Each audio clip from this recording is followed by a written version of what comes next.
Good morning प्यारे बच्चों। आज हम एनसीईआरटी की एक्सरसाइज 4.4 को कंप्लीट करेंगे। एक्सरसाइज 4.4 का हमारा लर्निंग आउटकम्स है नेचर ऑफ रूट, कि किसी भी क्वाड्रेटिक इक्वेशन के जो रूट्स होते हैं उनकी नेचर किस टाइप की होती है।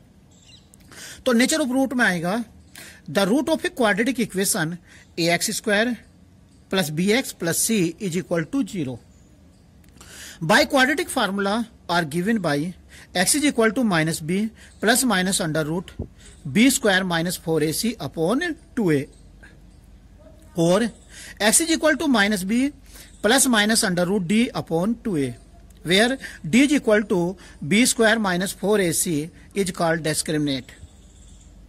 The nature of root depend upon the value of discriminant d. There are three cases arise.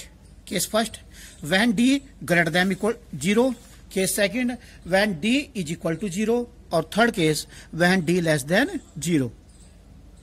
Case first, when d greater than 0, that is b square minus 4ac greater than 0.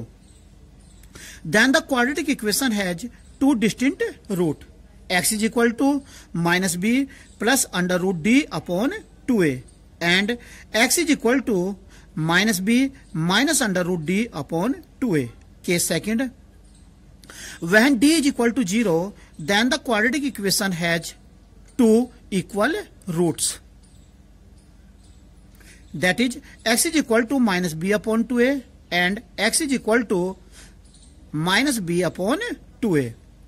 Case third, when d less than 0, then there is no real root exist. Note, if alpha and beta are root of a quadratic equation, then quadratic equation is given by x² minus sum of root into x plus product of root equal to 0. That is x² minus alpha plus beta into x plus alpha beta is equal to 0. अब हम NCERT की exercise 4.4 का question number 1 करते हैं। Question number 1, find the nature of the root of a quadratic equation if the real root exist, find it. और हमारी equation है 3x² minus 4√3x + 4 = 0। तो इसके सोल्यूशन को देख लेते हैं। सबसे पहले हमने इक्वेशन लिख ली। इक्वेशन आ गई हमारी 3x² माइनस 4√3x + 4 = 0। अब इसकी हमने कंपेयर कर ली। किसके साथ कंपेयर की है? Compare with ax² + bx + c = 0। अब यहाँ पे a की जो वैल्यू आ गई वो कितनी आ गई? 3 आ गई। b की जो वैल्यू आई है -4√3 और जो c की वैल्यू है वो कितनी है? 4 है। अब नव d = क्या होता है हमारे पास में फार्मूला? b² - 4ac। अब इस फुल फार्मूले के अंदर हमने ए बी सी की वैल्यू पुट कर दी। तो बी की वैल्यू कितनी थी? -4√3। अब इसमें पुट कर दिया, उसका स्क्वायर आ गया -4। ए की वैल्यू कितनी आ गई? 3 और सी की वैल्यू कितनी आ गई? 4। ये हो गया -4√3 का जब स्क्वायर करेंगे 4 का स्क्वायर कितना हो गया? 16 और 16 3 जा कितना हो गया? 48 माइनस 4 3 जा कितना हो गया? 12 और 12 4 जा कितना हो गया? 48। अब ये हो गया 48 - 48 = 0। तो d की वैल्यू कैसी आ गई? 0। तो इसके रूट्स कैसे होंगे? रियल होंगे और इक्वल होंगे। So given equation has real and equal roots. Now x is equal to -b plus minus under root d upon 2a। तो x is equal to आ गया माइनस b की वैल्यू कितनी होगी? -4√3 प्लस -0 अपॉन 2 × 3। तो यहां से आ गया माइनस माइनस क्या हो गया? प्लस आ गया। तो x is equal to आ गया 4√3 अपॉन 3 इंटू 2 कितना हो गया? 6 आ गया। अब यहाँ पे 2 से डिवाइड कर दिया तो ऊपर भी 2 आ गया और नीचे कितना आ गया? 3 आ गया। तो x is equal to आ गया 2√3 अपॉन 3। क्योंकि इसके दोनों के दोनों रूट्स कैसे है? इक्वल है। तो हमारा आंसर आ गया 2√3 अपॉन 3, 2√3 अपॉन 3। हम क्वेश्चन नंबर 2 ले लेते हैं। क्वेश्चन नंबर 2 के अंदर गिवन है find the value of k for which the quadratic equation have two equal roots. और हमारी इक्वेशन है कि x ब्रैकेट के अंदर x - 2 + 6 = 0। तो सबसे पहले हमने क्या किया? सॉल्यूशन के अंदर ये इक्वेशन उतार लिया ऐसे कैसे ही। फिर जो kx है उसके अंदर मल्टीप्लाई कर दी ब्रैकेट के अंदर। तो ये आ गया हमारे पास में kx² - 2kx + 6 = 0। अब इसकी हमने कंपेयर किसके साथ में की, compare with a x square plus b x plus c is equal to 0। अब ए इज इक्वल टू कितना आ गया के, b is equal to, b बराबर क्या होता है एक्स का कोफिशिएंट, और एक्स का कोफिशिएंट कितना है -2k, तो बी इज इक्वल टू कितना हो गया -2k, एंड सी क्या होता है कांस्टेंट टर्म, और कांस्टेंट टर्म कितनी आ गया हमारी सी 6। तो ए बराबर कितना आ गया के आ गया, बी बराबर आ गया -2k और c is equal to 6। The given equation has real and equal roots, और जब इक्वेशन के कैसे रूट्स है, रियल और इक्वल है, सो डी बराबर क्या होगा 0, और डी क्या होता है बी स्क्वायर -4ac इक्वल कितना आ गया 0। बी के प्लेस पे बी की वैल्यू पुट कर दी, ए के प्लेस पे ए की वैल्यू पुट कर दी, और सी के प्लेस पे सी की वैल्यू पुट कर दी।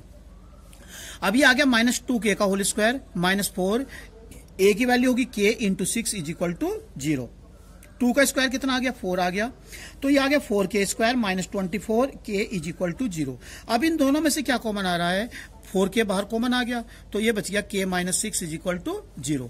या तो k 4k 0 के बराबर होगा या k -6 0 के बराबर होगा। तो पहली कंडीशन में k इज इक्वल टू क्या हो गया 0 आ गया, और सेकंड कंडीशन से k -6 इज इक्वल टू 0, तो k इज इक्वल टू 6 आ गया। The value of k are 0,6।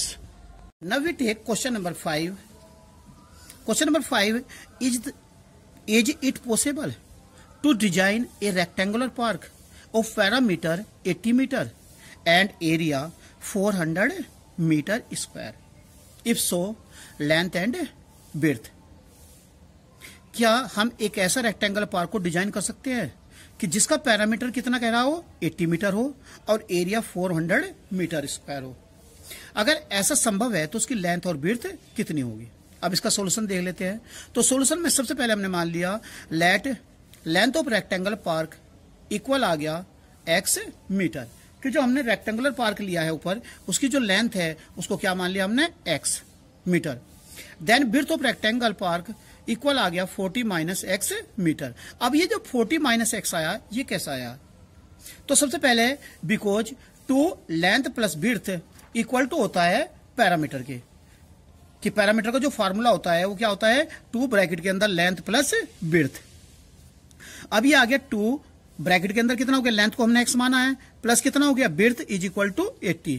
तो विड्थ आ गया 2 से जब 80 को डिवाइड किया तो कितना आ गया 40, और ये x कहां अगर राइट हैंड साइड में जाकर कैसा हो गया माइनस का, तो 40 minus x। We know that length into width क्या के बराबर होता है एरिया ऑफ रेक्टेंगल। तो लेंथ कितनी आ गई हमारे पास में x आ गई, विड्थ कितना हो गया 40 minus x is equal to कितना हो गया 400। अब x की मल्टीप्लाई कर दी, जब x के अंदर मल्टीप्लाई करेंगे तो कितना आ गया 40x minus x square is equal to कितना आ गया 400, और एक्स स्क्वायर माइनस कितना हो गया 40x plus 400 is equal to 0। अब हमें क्या आता है 400 के ऐसे फैक्टर करने हैं जिसका सम क्या गया इक्वल आएगा 40 के मिडिल टर्म स्प्लिट से। तो ये आ गया 400 के जो फैक्टर आ गए वो आ गए 20 इंटू 20 यानी कि 400, और 20 प्लस 20 कितना आ गया 40। तो ये आ गया एक्स स्क्वायर माइनस 20 प्लस कितना हो गया 20 ब्रैकेट के अंदर इंटू एक्स हो गया प्लस 400 इज इक्वल टू 0। तो ये आ गया एक्स स्क्वायर माइनस 20x, इसको फिर अंदर ले गए तो माइनस 20x हो गया प्लस कितना हो गया 400 इज इक्वल टू 0। पहले दो में से क्या कॉमन आ रहा है x, तो ये बच गया x माइनस 20। लास्ट के 2 में से जो कॉमन आ रहा है वो माइनस का 20 आ गया, तो ये हो गया x minus 20 is equal to 0। फिर x माइनस 20 कॉमन आ गया तो सेकंड ब्रैकेट में क्या बच गया x minus 20 is equal to 0। क्योंकि दोनों ब्रैकेट में x माइनस 20 है, फिर दूसरे ब्रैकेट में भी x माइनस 20 है, सो x माइनस 20 का whole square is equal to 0। तो x minus 20 is equal to 0, तो x बराबर कितना आ गया 20 मीटर। x क्या मान के चले थे हम, लेंथ ऑफ पार्क। तो पार्क की जो रेक्टेंगल पार्क है उसकी जो लेंथ आ गई वो कितना आ गया 20 मीटर। Width of rectangular park equal आ गया, ये हो गया 40 माइनस लेंथ, और लेंथ कितना है 20, तो 40 माइनस 20 कितना आ गया 20 मीटर।